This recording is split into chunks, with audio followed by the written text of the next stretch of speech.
Selamat pagi semuanya. Jadi pada kesempatan kali ini kita diberikan kesempatan untuk hadir di salah satu kantor penyiar yaitu KPI, Kantor Penyiaran Indonesia yang terletak di Jakarta Pusat. Ikuti terus bagaimana sih peralatan apa saja yang ada di dalam kantor tersebut.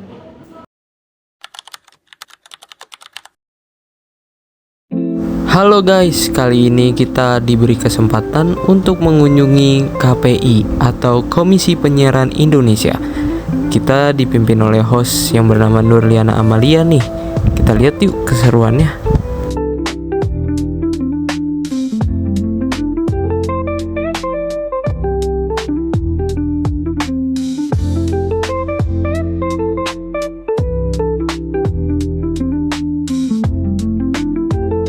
Oke teman-teman, sekarang kita sudah berada di ruangan KPI.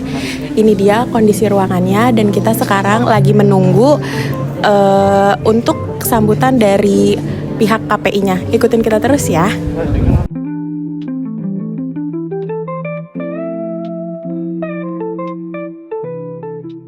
Kita akan lebih banyak mendengarkan dari Pak Amin Sabana yang sudah meluangkan waktunya. Sebelum ke sana, saya ingin menyampaikan sedikit bahwa Pak Amin ini sudah mempunyai pengalaman lebih dari 20 tahun. Dan passionnya ini memang di bidang audiovisual dan civic education. Assalamualaikum warahmatullahi wabarakatuh. Selamat pagi, salam sejahtera buat kita semua. Om Swastiastu, Namo Buddhaya, salam kebajikan rahayu. Ibu Suswinda Ningsih Naviko, Ibu Pak Prodi, kita dosen, oke siap. Kemudian juga Pak Marwan Alba Naviko, oke, terima kasih Pak. Dan Ibu Melani Indra Hapsari Naviko, oke, dan juga teman-teman mahasiswa dari Universitas Dian Nusantara. Luar biasa, ini udah sarapan belum? Boleh kalau mau tentang yang kita kenal dengan disrupsi digital. Sudah pernah dengar belum? Sudah pernah dengar dong ya. Disrupsi digital itu mengubah semuanya, termasuk kalian. Kalian sebagai generasi yang lahir tahun 2000 ini dikenal dengan Gen Z ya. Gen Z kan? Gen Z. Jadi kalian itu sudah gifted, sudah diberkati lahir pada saat memang teknologi internet itu sudah berkembang. Tetapi yang namanya internet itu juga bukan hanya dikuasai tapi juga dipelajari ya.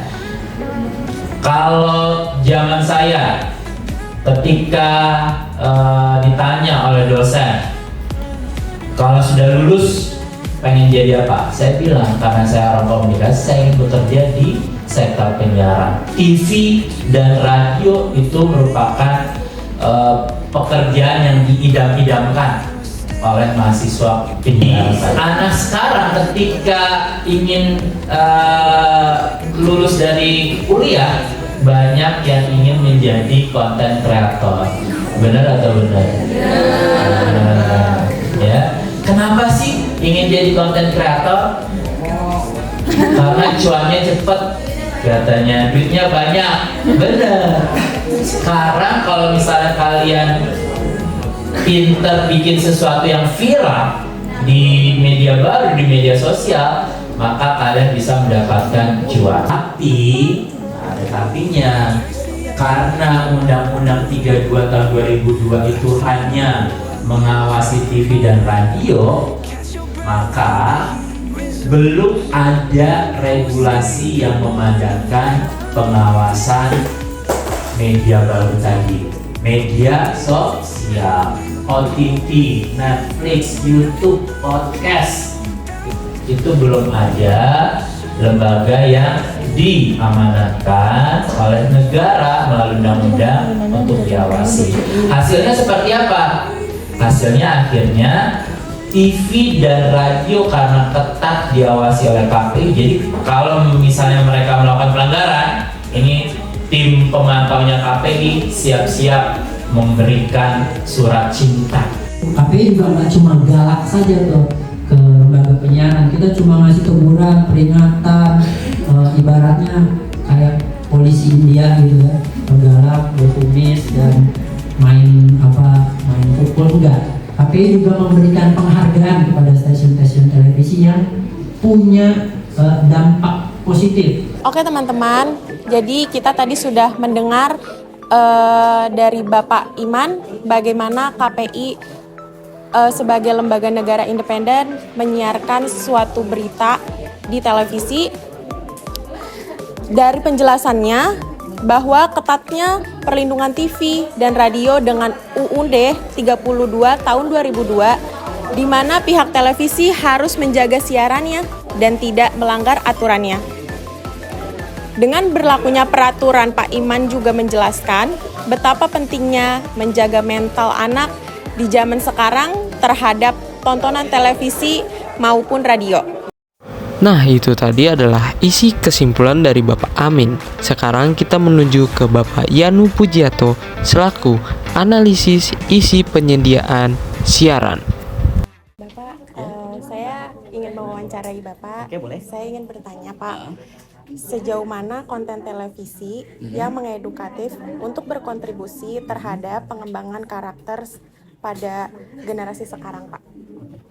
Jadi mengenai perkembangan konten televisi yang misalkan menyumbang pembangunan karakter anak-anak terutama ya, apa remaja? Anak-anak, Pak. Anak-anak. Iya, Oke. Pak. Jadi untuk konten-konten yang anak-anak itu terutama kita akan melihat bahwa sisi dari edukasinya ataupun yang sesuai dengan usianya, seperti misalkan animasi. Kita lihat animasi saat ini tuh udah cukup lumayan beragam, walaupun mungkin animasi itu akan disiarkan secara berulang-ulang. Kalau kita lihat daripada animasi-animasi tersebut pasti ada juga yang mengandung unsur kekerasan. Iya, betul, Pak. Betul.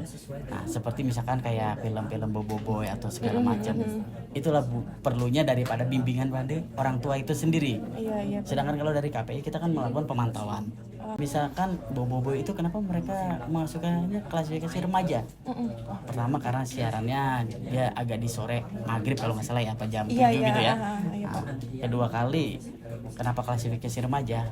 Itu bisa mencari aman bagi mereka.